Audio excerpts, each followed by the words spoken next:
जन जागृति साक्षरता अभियान में आपका स्वागत है। इस सेशन में हम बात करने वाले हैं एक इम्पोर्टेंट एस्पेक्ट की, कंस्ट्रक्टर ओवरलोडिंग। कंस्ट्रक्टर ओवरलोडिंग एक इम्पोर्टेंट एस्पेक्ट है जावा में।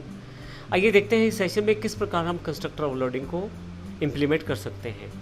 सबसे पहले बात करते हैं कंस्ट्रक्टर ओवरलोडिंग होता क्या है। यदि आप अपनी एक क्लास में एक से ज़्यादा कंस्ट्रक्टर को इस्तेमाल करते हैं तो उसे कंस्ट्रक्टर ओवरलोडिंग कहा जाता है। इन सब में नाम एक जैसा ही रहता है, क्योंकि कंस्ट्रक्टर का नाम एक क्लास वाला नाम ही होता है, तो आप एक ही नाम को बार बार प्रयोग करते हैं जैसा इस बॉक्स में दिखाया गया है। परंतु डिफ्रेंशिएट करने के लिए आप अलग अलग पैरामीटर्स का इस्तेमाल करते हैं। जैसे पहले वाले एग्जाम्पल में स्ट्रिंग का प्रयोग किया गया है, जबकि दूसरे वाले एग्जाम्पल में इंटीजर का, और तीसरे वाले एग्जाम्पल में डबल का प्रयोग किया गया है। तो जब हम एक से ज़्यादा कंस्ट्रक्टर प्रयोग करते हैं तो डिफरेंट पैरामीटर का इस्तेमाल करते हैं, तब हम इसे कंस्ट्रक्टर ओवरलोडिंग कहते हैं।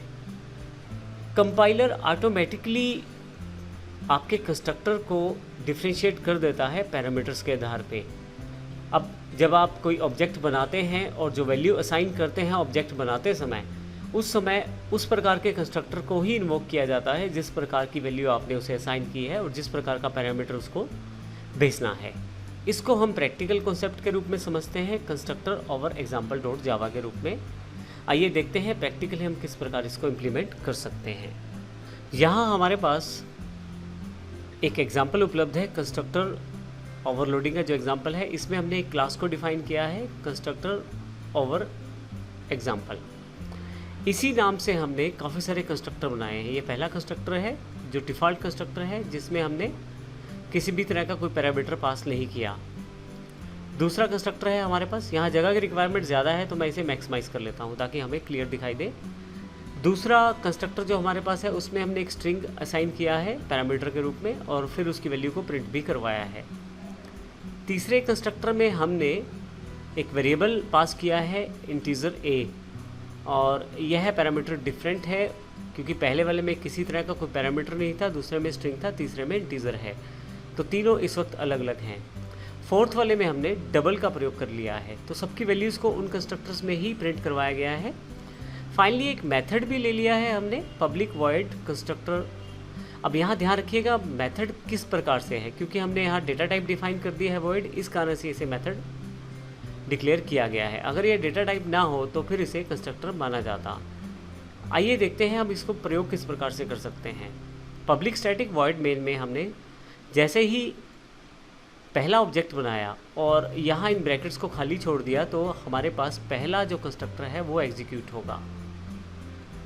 इसी तरह से जब हमने दूसरा ऑब्जेक्ट बनाया और उसमें स्ट्रिंग पास कर दिया तो ऑटोमेटिकली कंपाइलर को पता लग जाएगा कि स्ट्रिंग वाला कंस्ट्रक्टर कौन सा है और फिर इसको एग्जीक्यूट किया जाएगा।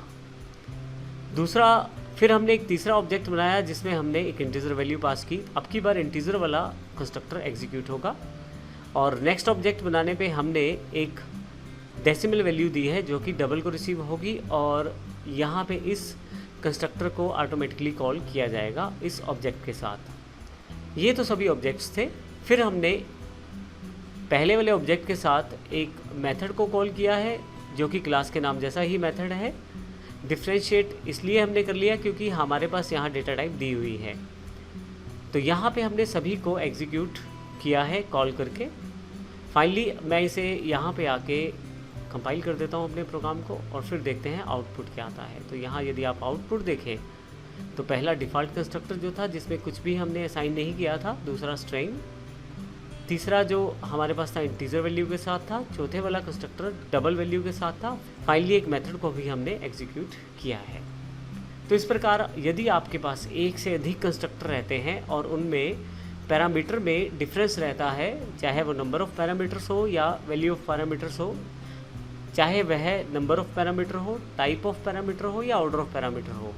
नंबर ऑफ़ पैरामीटर में एक से अधिक पैरामीटर हो सकते हैं, किसी कंस्ट्रक्टर में एक और किसी में दो भी हो सकते हैं पैरामीटर, तो नंबर ऑफ़ पैरामीटर का डिफरेंस माना जाएगा। अगर टाइप डिफरेंट है, मान लीजिए किसी में इंटीजर है किसी में स्ट्रिंग है, तो वो भी डिफरेंस माना जाएगा। और अगर ऑर्डर में डिफरेंस है तो भी उसे अलग ही कंस्ट्रक्टर माना जाएगा। मान लीजिए किसी में इंटीजर और स्ट्रिंग भेजने हैं और किसी में स्ट्रिंग और इंटीजर भेजने हैं, तो दोनों केसेस में डिफरेंट माने जाएंगे। पहले केस में पहले इंटीजर और दूसरा स्ट्रिंग पैरामीटर है और दूसरे केस में पहला स्ट्रिंग पैरामीटर है और दूसरा इंटीजर पैरामीटर है। तो इस प्रकार से इन चीज़ों को हम डिफ्रेंशिएट करके आसानी से कंस्ट्रक्टर ओवरलोडिंग को इम्प्लीमेंट कर सकते हैं। तो इस सेशन में हमने कंस्ट्रक्टर के रिगार्डिंग यह एक इम्पोर्टेंट एस्पेक्ट को वर्कआउट किया है। तो इस तरह से हमने अभी तक मेथड्स और कंस्ट्रक्टर की जानकारी ली। आगे आने वाले सेशंस में हम एरेज की शुरुआत करेंगे और देखेंगे सिंगल डायमेंशनल एरेज कौन से हैं, डबल डायमेंशनल कौन से हैं और मल्टी डायमेंशनल कौन से हैं, किस प्रकार से हम उनका प्रयोग कर सकते हैं प्रैक्टिकली। धन्यवाद।